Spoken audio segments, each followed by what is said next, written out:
日本央行加息到0.75%，30年平價日元時代落幕，全球市場大震盪。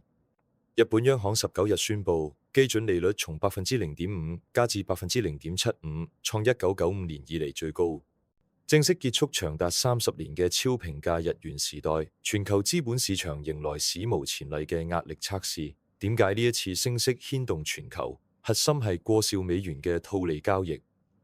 自95年日本泡沫經濟破裂之後，日本央行長期維持超低利率，日元變成全球最易借嘅平價資金。金融巨頭對沖基金，甚至股神巴菲特都中意借日元轉投美債，殖利率4%到5%。英偉達等科技股、新興市場高息債，靠利差空手套白狼。連日本渡邊太太都透過外匯保證金交易參與其中，升息等於終結遊戲。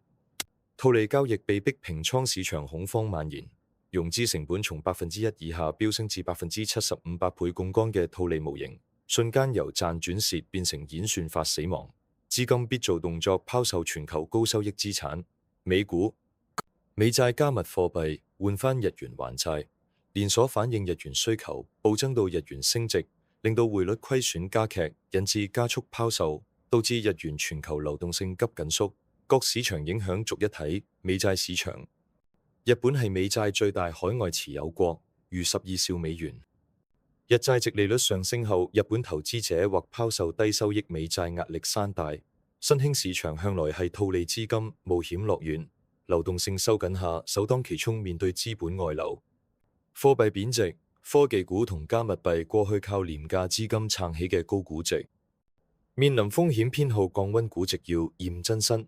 A 股同中債直接衝擊有限，但全球避險情緒或引發外資短期波動。中長期睇好中國經濟穩健，估值低反而可能成全球資本嘅避風港。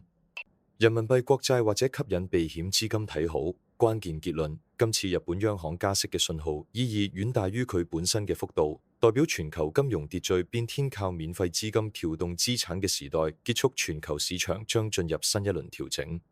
投資者要密切關注資金流向變化。